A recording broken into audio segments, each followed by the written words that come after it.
இயேசு கிறிஸ்துவின் இனிய நாமத்தில் உங்களுக்கு என் வாழ்த்துக்களை தெரிவித்துக் கொள்கிறேன். ஒரு வார்த்தை சொன்னால் போதுமே சேனலின் 87வது செய்திக்கு உங்களை வரவேற்கிறேன்.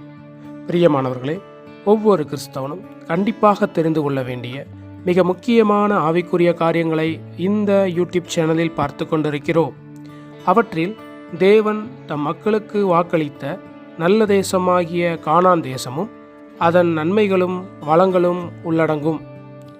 கடந்த 5 செய்திகளின் மூலமாக கானான் தேசத்தை பற்றிய அறிமுகத்தையும் நன்மைகளையும் வளங்களையும் ஒவ்வொன்றாக பார்த்து கொண்டிருக்கின்றோம்.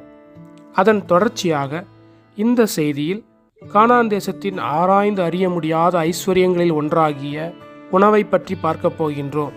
எனவே சற்று கவனம் செலுத்தி செய்தியை கேட்கும்படியாக உங்களை வேண்டிக் கொள்கிறேன். சகோதர சகோதரிகளே, கானான் தேசமானது ஊற்றுகளையும் ஏரிகளையும் ஆறுகளையும் கொண்ட ஒரு நீர்வளம் மிக்க தேசம் என்று பார்த்தோம். அப்படி என்றால் நிச்சயமாக உணவு உற்பத்தியும் பஞ்சம் ஏதும் இல்லாமல் ஐஸ்வர்யமாக இருக்க வேண்டுமல்லவா?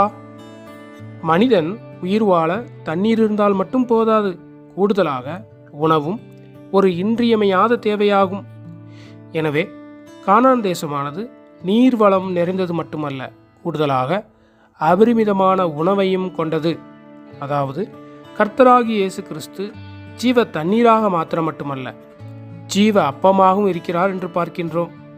வசனம் சொல்லுகிறது, உபாகமம் 8:8, அது கோதுமையும் வார்கோதுமையும் திராட்சை செடிகளும் அத்தி மரங்களும் மாதுளஞ்செடிகளும் உள்ள தேசம். அது ஒலிவு மரங்களும் எண்ணெயும் தேனும் உள்ள தேசம். இங்கு கோதுமை வார்கோதுமை, அதாவது பார்லி என்ற 2 தானியங்கள் இருக்கிறது. திராட்சை செடிகள் அத்தி மாதுளம் ஒலிவ மரம் என்ற 4 மரங்கள் இருக்கின்றன. இறுதியாக தேனும் இருக்கின்றது.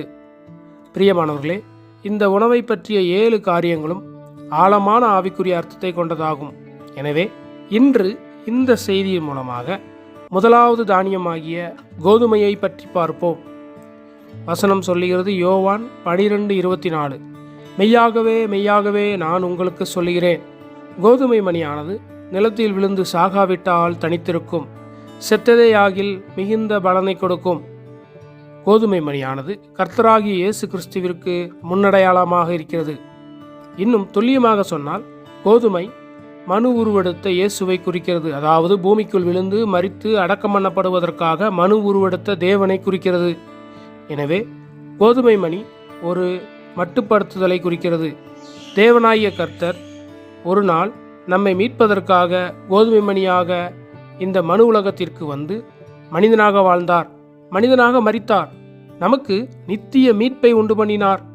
அதாவது அவர் ஒரு கோதுமை மணியாக மரித்ததின் விளைவாக பல கோதுமை மணிகளை அவர் உற்பத்தி செய்தார் என்று பார்க்கின்றோம். இது நாம் யாவரும் அறிந்ததே. ஆனால் இங்கு மிக ஆழமான ஒரு காரியம் இருப்பதை நாம் பார்க்க வேண்டும். இப்பிரபஞ்சத்தை படைத்து பிரபஞ்சத்தை ஆளுகை செய்கின்ற தேவன், அதாவது சிருஷ்டிகர், ஒரு நாள் சிருஷ்டியாக வந்தார்.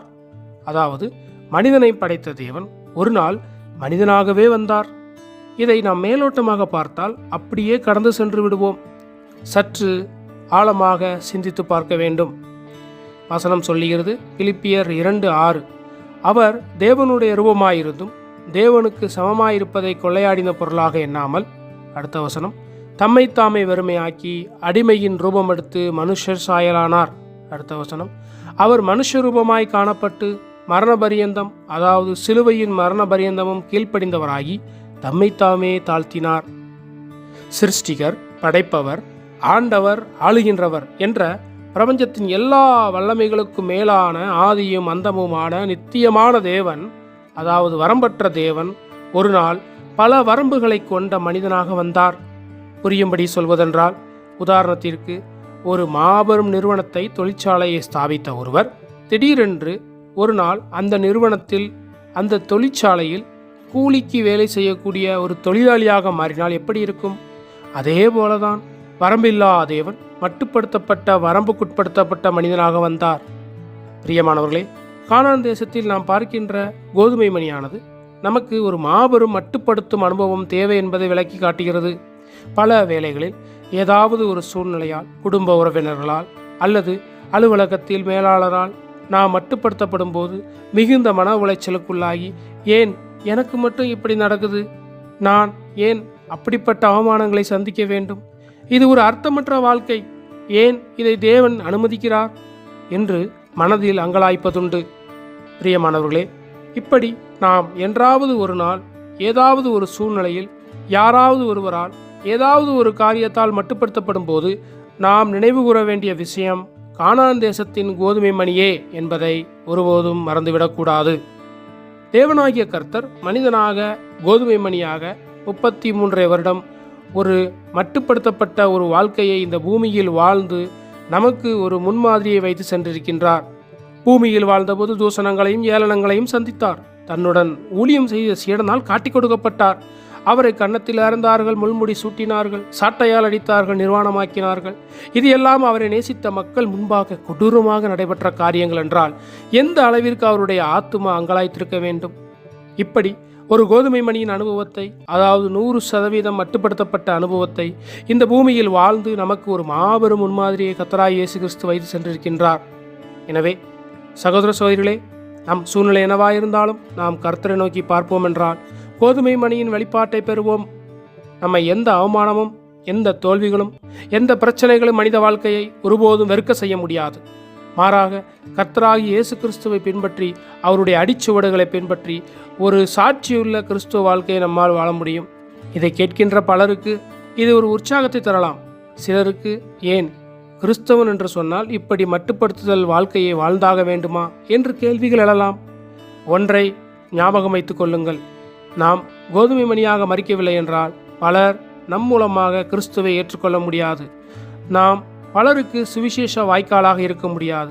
அதாவது மட்டுப்படுத்தப்படுதல் மற்றும் மரித்து அடக்கம் பண்ணப்படுதல் என்ற ஒன்று இல்லாமல் உயிர்த்தெழுதல் என்ற ஒன்று இல்லை. ஒரு பாடல் இவ்வாறு சொல்லுகிறது: மரணம் இல்லையேல் ஜீவன் இல்லையே, மரணம் இல்லையேல் உயிர்த்தெழுதல் இல்லையே, மரணமே ஜீவனின் வழி, மரணமே உயிர்த்தெழுதலின் வழி. எனவே பிரியமானவர்களே, கானான் தேசத்தின் நன்மைகளில் கிறிஸ்துவை ஜீவத்தண்ணீராக அனுபவித்து மகிழ்ந்து அதைத் தொடர்ந்து கோதுமை மணியையும் அனுபவிக்க வேண்டும். நாம் மிகவும் மட்டுப்படுத்தப்பட்டு குழப்பமடைந்திருக்கும் போது கர்த்தரை நோக்கி பார்த்தால் அவர் தான் மட்டுப்படுத்தப்பட்டு மரணத்திற்குட்படுத்தப்பட்டு அடக்கம் பண்ணப்பட்டிருக்கிறார் என்பதை நமக்கு காண்பிப்பார் என்பது நிச்சயம். இப்பேற்பட்ட கிறிஸ்து நம்மில் வாழ்கிறார் என்று அவர் நமக்கு காண்பிப்பார். நாம் மட்டுப்படுத்தப்பட்டவராக இருக்குமாறு அவர் நம்மை தாங்குவார். நாம் மரணத்திற்குட்படுத்தப்பட்டு அடக்கம் பண்ணப்படும் போது அவர் நமக்கு ஆதரவளிப்பார். இந்த அளவுக்கு அவர் நம்மை உற்சாகப்படுத்தி ஊக்கமளிப்பார், நம்மை பலப்படுத்துவார். அப்பொழுது கானான் தேசத்தின் தானியத்தின் ஒரு பகுதியான கோதுமை மணியாய் நாம் மாறுவோம். கோதுமை மணியின் அனுபவத்தை கொண்டிருப்போம். இறுதியாக பிரியமானவர்களே, நாம் வருகின்ற செய்திகளில் வார்கோதுமை மற்றும் அங்குள்ள பல உணவு வகைகளின் ஆவிக்குரிய அடையாளங்களை பார்ப்போம். தேவன்தாமே நம் ஒவ்வொருவரையும் இந்த துண்டு நிலத்தின் நிஜமாகிய எல்லாம் உள்ளடங்கிய கிறிஸ்துவின் அனுபவத்தையும் அதன் பல்வேறு நன்மைகளையும் வளங்களையும் அனுதின வாழ்க்கையில் அனுபவமாக்க இரக்கம் பாராட்டுவாராக. எல்லா புகழும் துதியும் கனமும் திரியேக தேவனுக்கே. ஆமேன்.